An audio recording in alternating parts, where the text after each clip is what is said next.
All right, from the missing to the mysterious. Time to bring in little Timmy Seanor, the UFO Report. Nobody's gonna know. They're gonna know.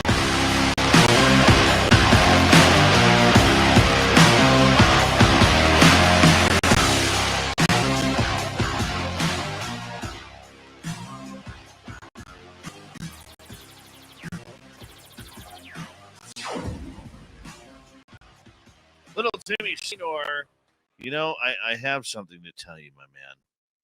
I have some sad news to tell you right off the bat here, buddy. I don't know if you're ready for it. Oh. Yeah.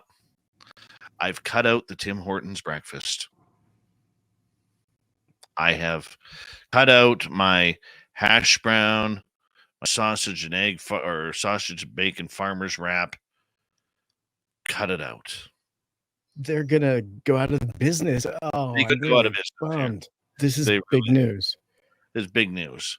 Well, there's a couple of things that I'm doing here for this, okay? Number one, I am now fasting after 8 o'clock. Okay? Yeah. Because I'm trying to get my metabolism going again. All right. So, you know, old Davey's gained a little bit of weight. I don't know if you've noticed or not, but I've gained a little bit. Buddy. Okay. No, I know. I'm still gorgeous. Trust me. I know I'm still gorgeous. Okay. But trying to get the metabolism going, get the system going again. Back to more water. And God, I'm sick and tired of drinking water. But it's got to be done. And back to eating breakfast at home.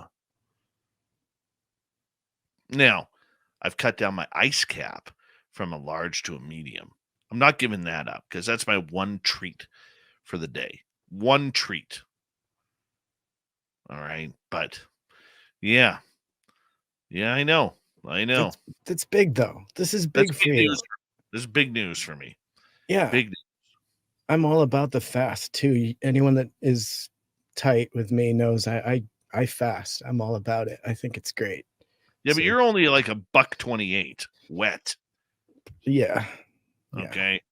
I mean, I could give you half my body weight and you still wouldn't look chubby. Right. Well, if I come up there, I'm going to have to wear you like a coat. So hopefully we don't get greenlit in the middle of winter. And I have to come out there and deal with your Jeep. This guy with the no roof Jeep, he's like totally cool with it, y'all. Shorts, t-shirt, Sub-Zero. The top back on. The top's back on.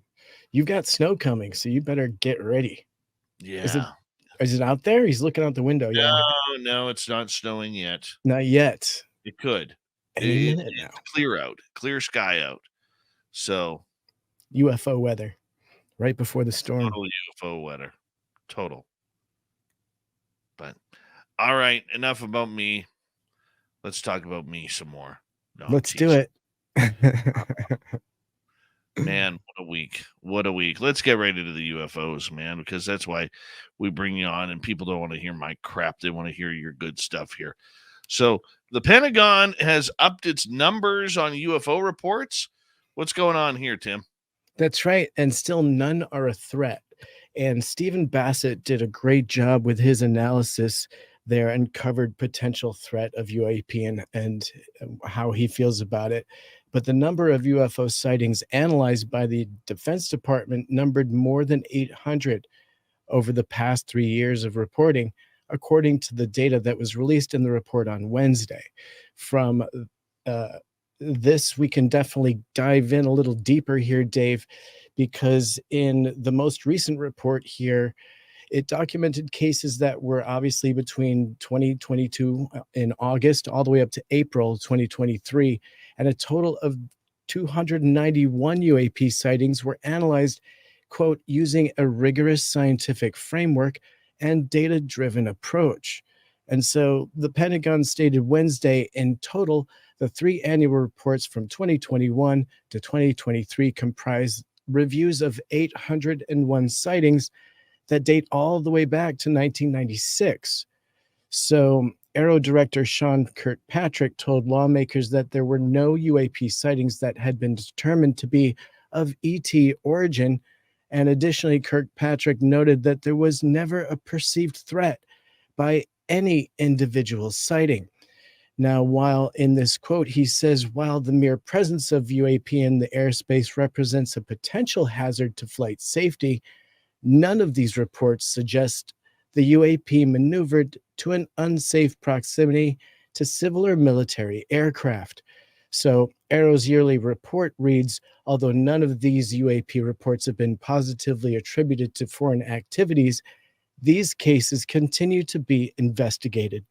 Now, Dave, it's a little bit of mixed messages here, and I'd love to kind of get into this a little deeper. But we also know that there are some major takeaways that we can consider from the UAP report, and Christopher Mellon came up with 9 that he felt were important. Now, before I shift off topic, I like how Stephen Bassett kind of weeded this topic of the threat out, but I would love to just very briefly consider this question to you directly. Why would AARO admit to an array of different UAP that they have come across, different shapes and different forms, but they say there are no threat? How do they know there are no threat? Do you think that there's something that they're not telling us, that they're able to rule this out, or is this a general statement? What are your thoughts? Well, first off, there's never been a threat. The threat was created by the To the Stars Academy, Tom DeLong, okay, Chris Mellon, Lou Elizondo for a little bit, about the threat narrative in order to get this into the media and in order to get this into the government hands where we could have these types of hearings and disclosure. You know, if AARO has done anything right and Sean Kirkpatrick has done anything right, the fact that they have not labeled anything as a threat is a positive move forward. That's what we need to be hearing. Okay? There are no threat narratives. The people who are talking threat want money, Tim. They want budgets. They want to be a part of the UFO game. And to do that, you need government contracts. Government contracts don't come in tens of dollars, they come in millions of dollars. And one government contract, if you are, say, a retired fighter pilot trying to get a threat narrative group put together for the safety of pilots, you need millions. That's going to make you very, very rich. It would make me very, very rich if we were doing that. Okay. So the fact that AARO is coming out with the no threat narrative, I love it because it's true. Okay. There's never been a threat except for maybe you could consider a threat back at the nuclear weapons back in the 60s and 70s. Okay. When they were turning the nukes on and off. Yes, you could possibly put that as a threat. I take that as a look what we can do, guys. Don't play tough with us. Look what we can do. Yeah, but consider that we know that threat, quote unquote threat, from UFO and UAP is the fuel to the fire for disclosure up until this point. And that's admitted by every player pretty much publicly, right? Even if there isn't a visible threat, it's kind of implied.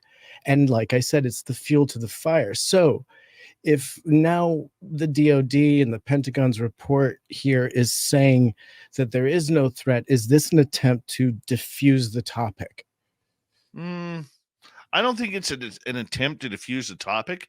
I think it's an attempt to put people in place. All right. Look, if you go on an ET side of things, look at this from the alien side. As Steven said, the alien subject is post disclosure. It's not current disclosure, it's post disclosure. I'm not really sure I agree with that, but let's go by his words on this nonetheless. Okay. We know that there are good ETs, we know that there are bad ETs out there. But in present form, in present terms, there has not been a threat towards the United States military or Federal Aviation Administration or anything regarding this account. The Canadian government and the Department of National Defense came out months ago, earlier this year, stating that there was zero threat from UAP incursions in Canadian airspace. All right. And that's where I think that it's an eye opener. It's a strong comment. And I think that's a comment that will be taken seriously. Now, I don't agree with Bassett when it comes to his version of UAP versus UFO. Okay. I didn't really get a chance to debate him on that, but I would like to. Okay. Because I think that there is a potential threat from UAP, not from UFOs. UFOs approved it. UAP have not, if you consider UAP being man-made objects. Interesting. Really interesting. And I think that it's important to take that into consideration.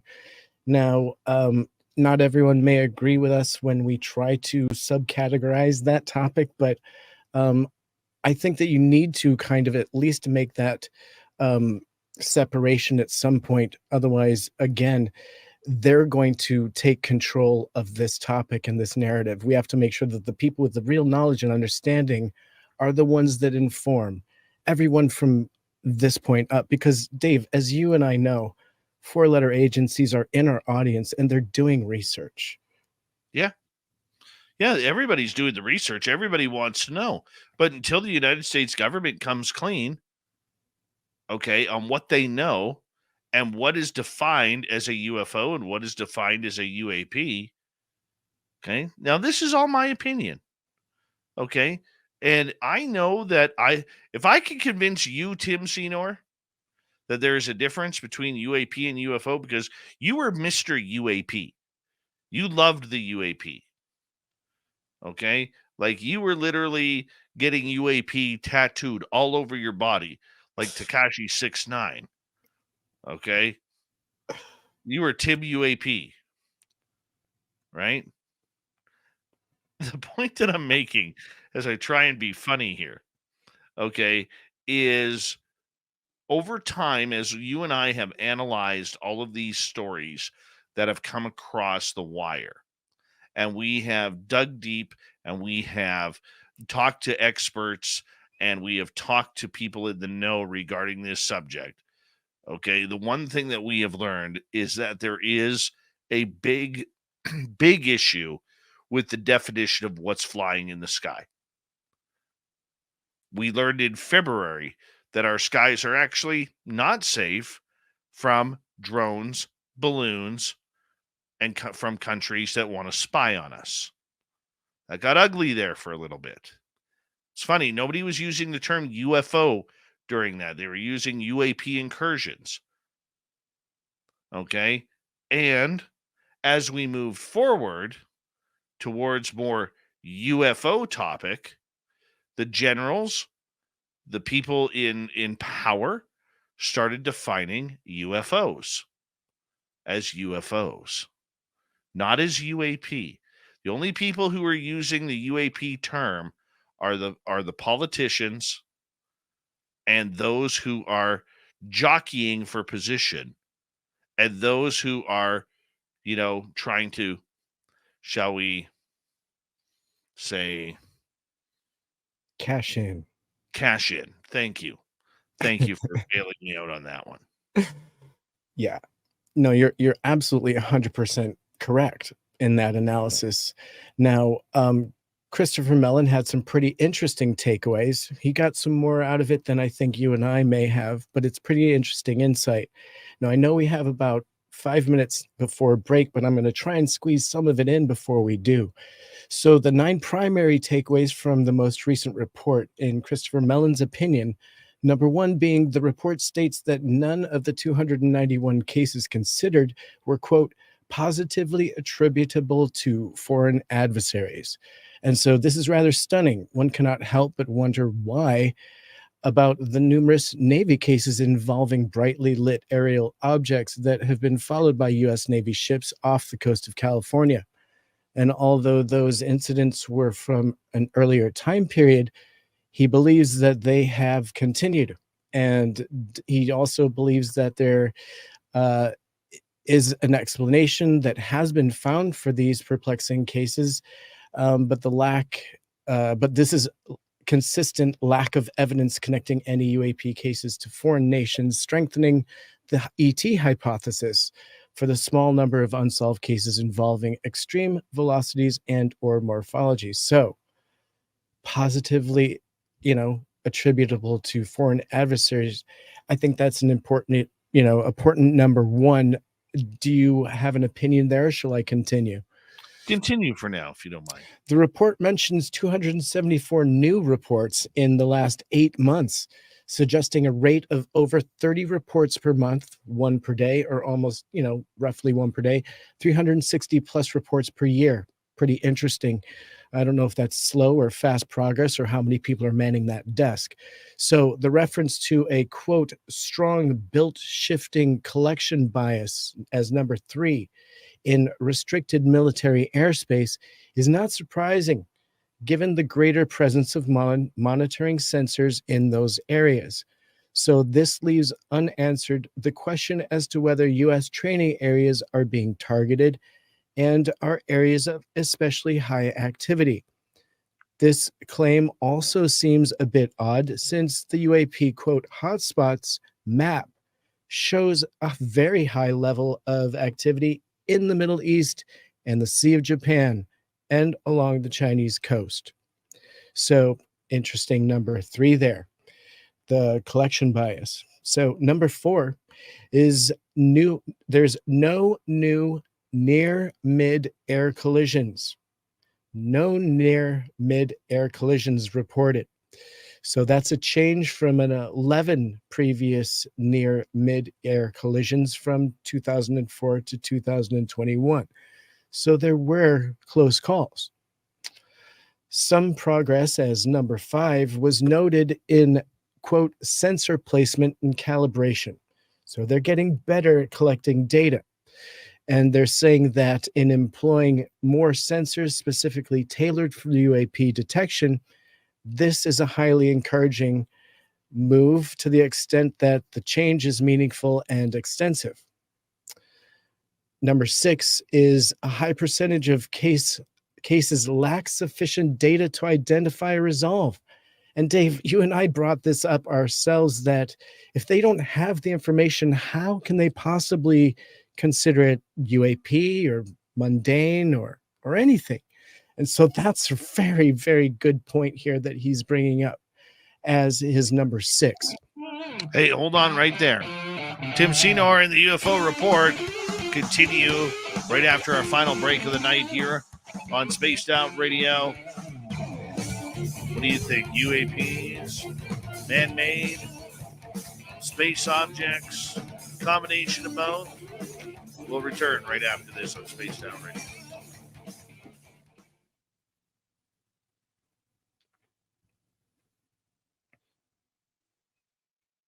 Yeah. I will say this to the Tom DeLong debate in our chat room. Ooh. Okay. Yes, I believe anything that comes out of Tom DeLong's mouth should be vetted with a toothbrush and soap first. Oh, and definitely save your money on Monsters of California. 2 thumbs down, unfortunately. His directing debut was just, I don't know. You would hate it, Dave. You would hate it. Can I tell you one scene that you would specifically hate? Please do. So the kids are camping in the woods looking for Bigfoot. And he comes into their camp, and the hero of the movie unzips his tent and then he rolls out of his tent as if he was coming out from underneath a car, like looking up at the stars, just like rolls out of the tent into a stream of Bigfoot urine as the Bigfoot is literally urinating in his mouth. Oh, God, I knew it was going to be something like that. It's so just dumb. Oh, my God. Oh. Yeah, it was like, it's one of those moments where you're just like, You lost me, and I think I'm done. Oh, you're gonna make me choke again. Sorry to spoiler. That's not, I'm sure, a highlight or anything, but Oh, it doesn't seem to amaze me. I mean, he has a sense of humor as a director, but that shouldn't have made it to the final cut, in my opinion. Oh my gosh. And I love Tom DeLonge. I'm not. It was just this was. Oh, Look, I love Tom DeLonge too. I would go this see is bad. Blink 182, okay? Yeah. I totally would. Mhm. I'm still a big fan of their music. But the movie, oh. But his role in ufology is not correct. It's been bullshit since the beginning. Well, who is he talking to? You know, we know some of those names, and some are pretty eccentric, right? I mean, not to pick anyone out in particular, but some of that stuff is pretty out there. I mean, even you would consider it out there, and you're the king of the Wu train. Dude, So, yeah. I'm gonna say this, okay? I wrote an article after I wrote a blog about the failure of the To the Stars Academy after Elizondo, Mellon, and Justice left. Of course Called, you did. called 14 Reasons Why I Never Supported the TTSA. Well, this article happened to land in the hands of Jim Semivan, who through Melinda Leslie told me that even though at that point I had never talked to anybody at the TTSA ever, that my article was 95% correct. There were a couple of things that were a little off, okay? But my article that I wrote, just by reading between the lines of the BS that they were pulling, was 95% correct. I love that story. Yeah. Yeah. Melinda Leslie is actually somebody you're going to have to talk to about UFO and UAP being a subcategory there. Well, see, I brought it up, and I don't think either she didn't get what I meant, or she's just like, nope. The problem is people like Melinda, people like Bassett and Richard Dolan, they I love know the too trend. much. Well, they know a lot of people, they know a lot in the discussion, but in order to stay relevant, they use these trendy terms. Okay? They use these trendy terms like UAP in order to boost themselves up on the knowledge level, on the knowledge specter.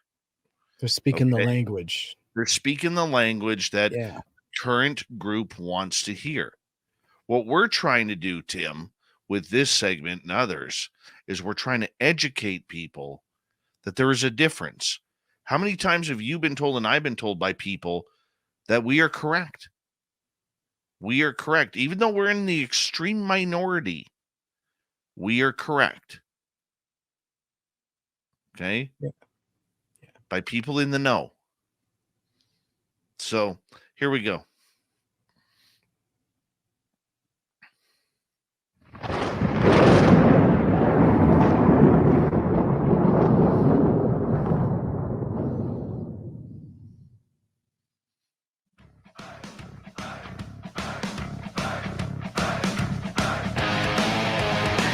Here we go with the final half hour of Spaced Out Radio tonight. Good to have you with us. My name is Dave Scott. Very much appreciate being the captain of the Woo Train for you. Reminder to all of you that if you've missed most of this show or others, check out our free archives by going to youtube.com/Spaced Out Radio. Do me the favor, hit that subscribe button. Our website, spacedoutradio.com. We have a plethora of features for you.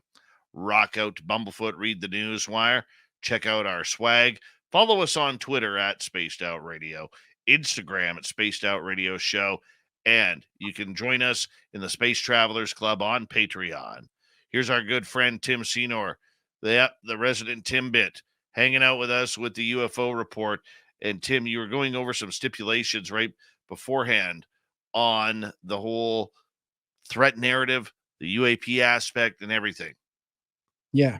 And I was bringing up the takeaways and the questions regarding the October 2023 Aero DNI UAP report from the perspective of Christopher Mellon.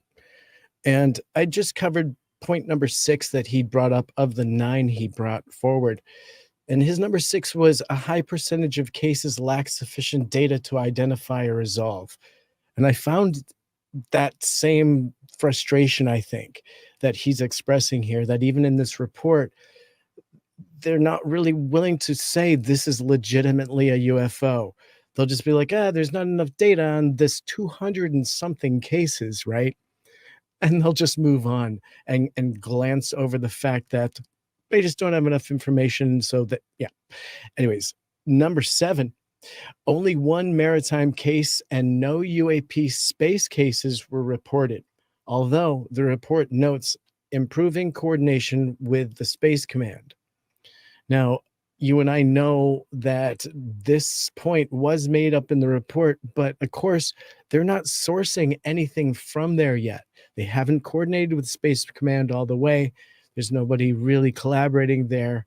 And as far as collecting a maritime case, well, the Navy's already given everything up and their files are sealed according to them.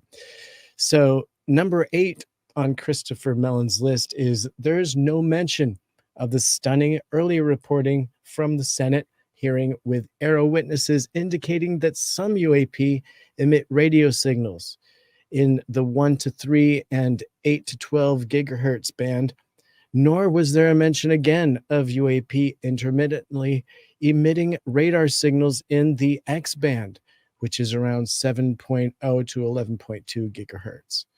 So, yeah, they're not releasing data that they have. That's frustrating. And then finally, number 9, Aero succeeded in getting its public website established. Now, anyone that's visited that website, it's there. It's there. It's there. Good analysis. It's there. But according to Aero, they want to start collecting historical data and witness reports from the public. That's going to inundate that website, and I hope that they're ready with massive servers.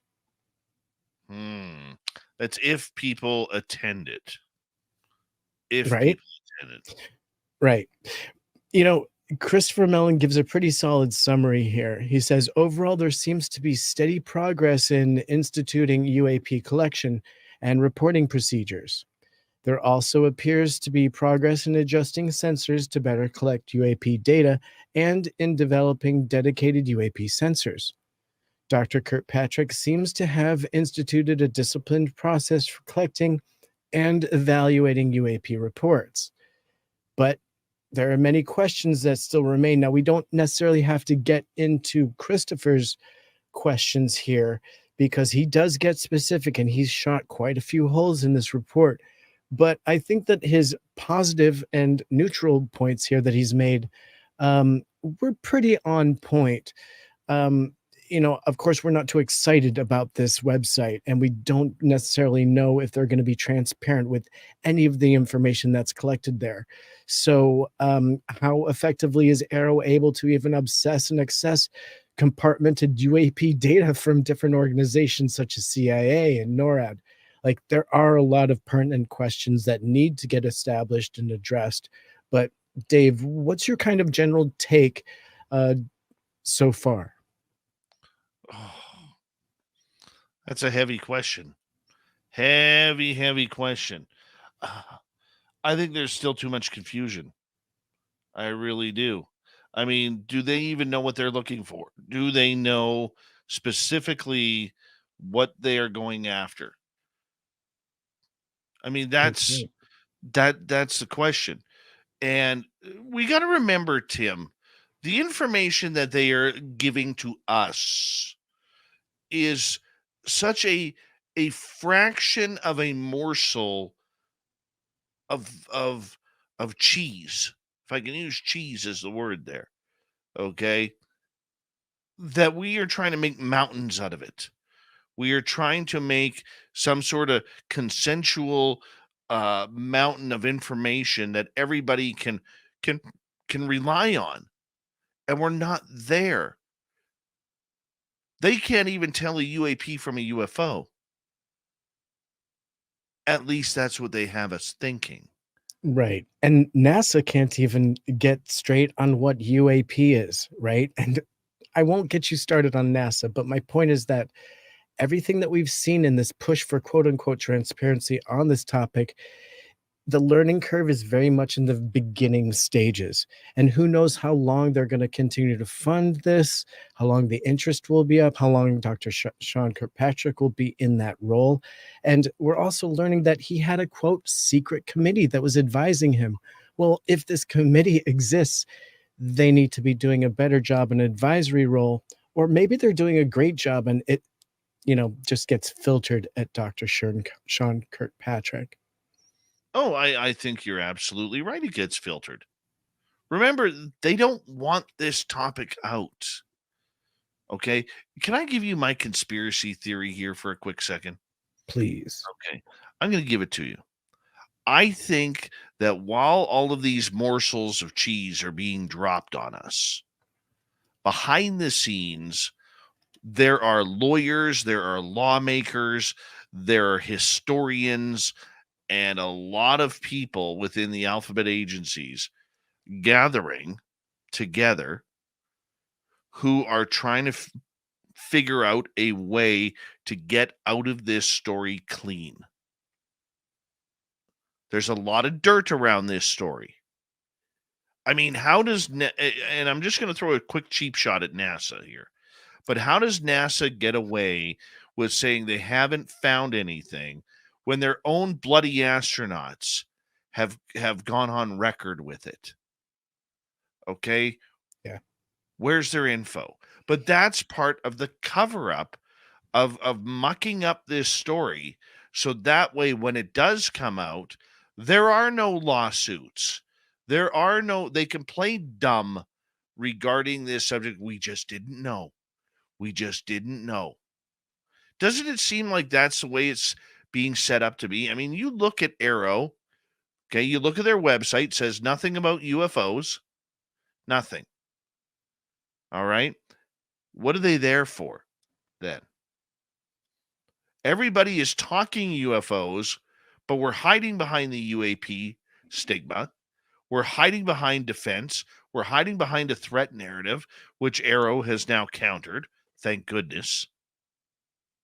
I think what they're doing behind the scenes is they're trying to lessen the impact of what any sort of confirmation will be.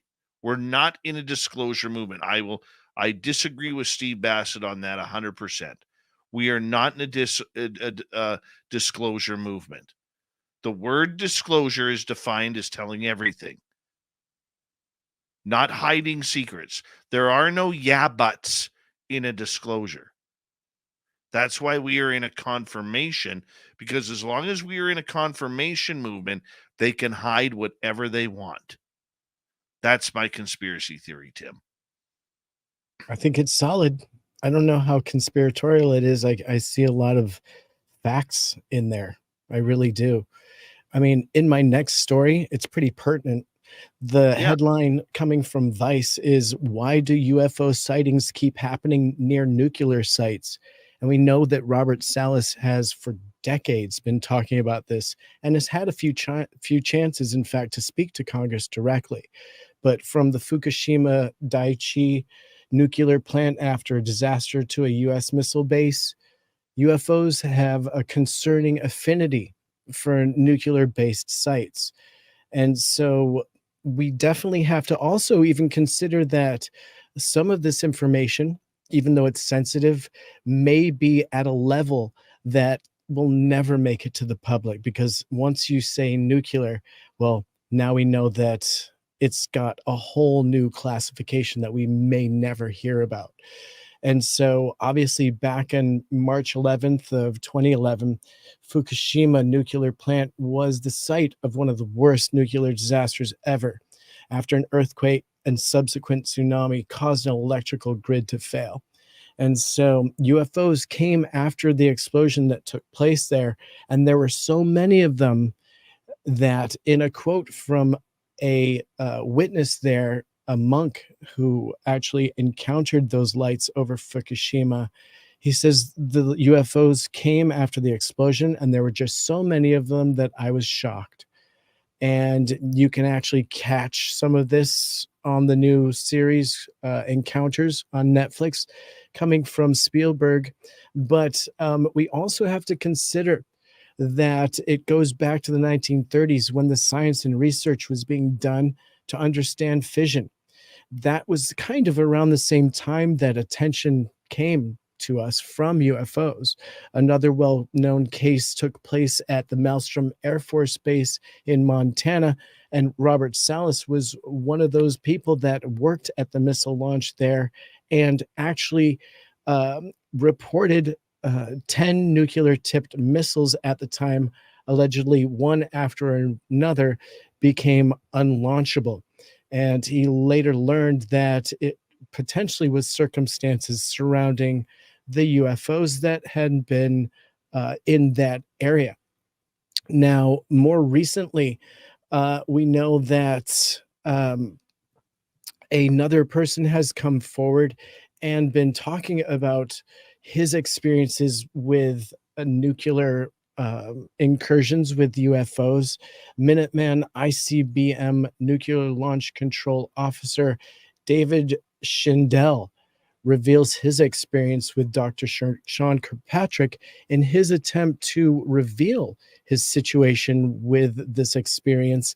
And he goes in depth on the Good Trouble show, in fact, and explains how when he attempted to be a witness, not even whistleblower, a witness to this event, not only did they do it in a non-confidential way over public phone lines, but whoever was doing the interviews, potentially Sean Kirkpatrick himself, they were only interested in the fact that the missiles went down, not interested in any of the lights that were seen days before, days of, and days after, weren't interested in any of the actual UAP events, only interested in the fact that the missiles went down and how.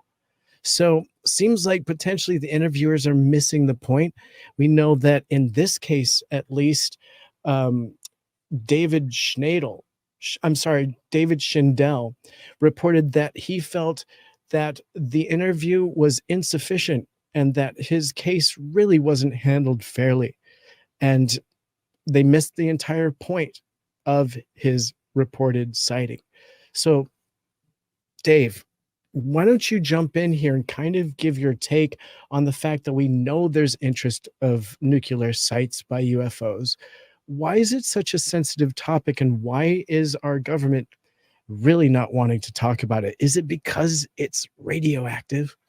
Well, you know what? The same thing happened up here, where Member of Parliament Larry Maguire pretty much got shot down after requesting a report on UFO sightings over nuclear facilities in Eastern Canada.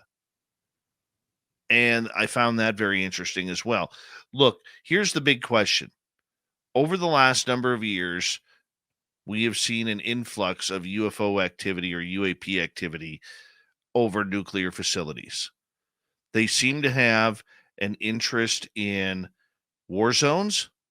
They seem to have an interest in nuclear issues, whether it's Fukushima, whether it's the nuclear power plants in Canada or the US or anywhere in the world. The question is why? So, if you break it on down from a human level, why would somebody want interest in a nuclear facility? Number of reasons. What's the security like? How is it built? What are they running on? How many vehicles are there? How many personnel are there? Okay, how big is it? How many acres do they have blocked off for this facility? What's security like? Are they armed? Do they have helicopters patrolling? Where does the energy go? What's inside the buildings? Drones can find out very easily. Okay. And drones can also assess damage on meltdowns like Fukushima. Now, if you go back to Chernobyl or before, as far as we know, there wasn't any drones out there that could do that job. Could that be UFO? Who knows? But if we take the idea, okay, and take our good a note from our good friend Random Guy, who stated, excuse me, even in the Israeli-Gaza conflict, he said within 5 days there's going to be UFO reports in Israel. Watch. Remember that text? Did you get that text? I Okay. do. I remember him Okay. saying that. 4 days later, what is there being cited? Not Sure. 5 days, 4 days. Okay. So I think a lot of these are spies. Why not? UFO spies? If you're no, but if you're Iran or Oh, you're North Korea and you are wanting to try and gain nuclear access to become a nuclear power, don't you want to see what the other guys are doing? How they're running the facilities? It isn't just about weapons, it's about energy too. Right? Nuclear energy is, for as dirty as it is still one of the best energy supplies on this planet. We don't have yeah. any here on the Canadian West Coast, but around Ontario there is nuclear power plants. I've seen the nuclear power plants in a number of different states in the US, from Pennsylvania to Washington, California, and so on. So the question is, who is it? Is it ours? Is it alien? I mean, I don't see any UFOs flying over or hearing reports over coal mines.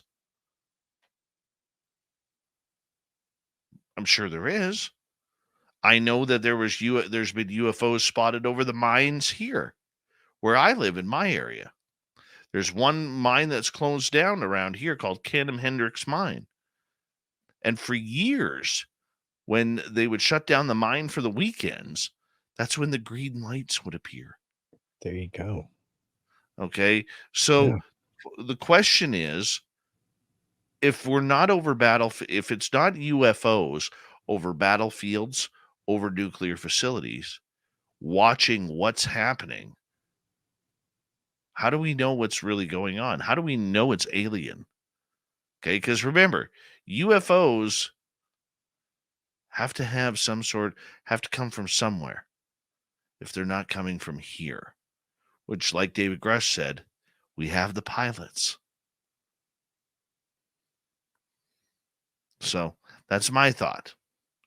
We got 2 minutes to go. What's yours? Counter. Well, yeah. Well, honestly, they can't all be drones, in my opinion, and only because they've been seen historically for so long. And even back in the 1930s, when they were discovering fission in this report, or they're talking about specific lights in the skies over these areas where they were practicing these new inventions. So there's definitely an attraction. I think the further along we get in science, the more potentially they would be attracted to that. And it only takes one of these cases in history for it to be interesting. And honestly, for the first-hand witnesses to come forward, they definitely came in contact with something. For David Schindel to say what he said in his witness account, for Robert Salas to go through what he went through, these people experienced something and they felt it was otherworldly, and they felt that the world needed to know. They put their whole lives on hold for this because they felt that it was massive and they'd been silenced. Our government doesn't want the public to know, let alone our government. So my opinion is there's a massive secret. I don't know, maybe they're hiding that our adversaries can come close to our military bases. I don't think so. Not all of them. I don't think so. I think that these witnesses are talking about otherworldly events, in my opinion. Well, and they could be. Question is, what are they? Where are they coming from? We don't know as of yet, Mr. Timmy Seanor. We appreciate the great UFO report, my man, and keep up the great work that you are doing, because you just make it all the better, Tim. You do. This guy. Well, it's tons of fun, and thanks for listening to me. Thanks for staying up later, everyone. Enjoy the report, and I'll see you all very, very soon. Absolutely. Tim Seanor, and another great UFO report. And big thank you to Steve Bassett for breaking all the latest news down in the UFO story as we get ready for Disclosure 2024. Do you buy it? I don't. We got Mr. Ron Bumblefoot THAL rocking in the background with Little Brother is Watching. Bumblefoot is the official music of Spaced Out Radio, rocking us in and out of every single show. Get your horns up for the guitar god himself. Special thanks to everybody listening in at work, at home, in your cars, wherever you may be. Thank you to everyone in our chat rooms tonight. YouTube, Twitch, LGAP, Facebook, Spreaker, LinkedIn, the Space Travelers Club, and on Twitter or X at hashtag Spaced Out Radio. Remember, this show is copyright by Spaced Out Radio and SOR Media Ventures Limited. Thank you so much for choosing to share your evening with us, because together, my friends, we own the night. Mr. Bumblefoot, we need a favor. We need you to take us home.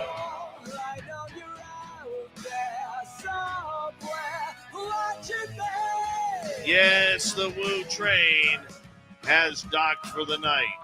But soon, my friends, we shall ride again. Your seats are always available. Your tickets never expire. And if you want to bring a friend, we've got room for them too. Good night.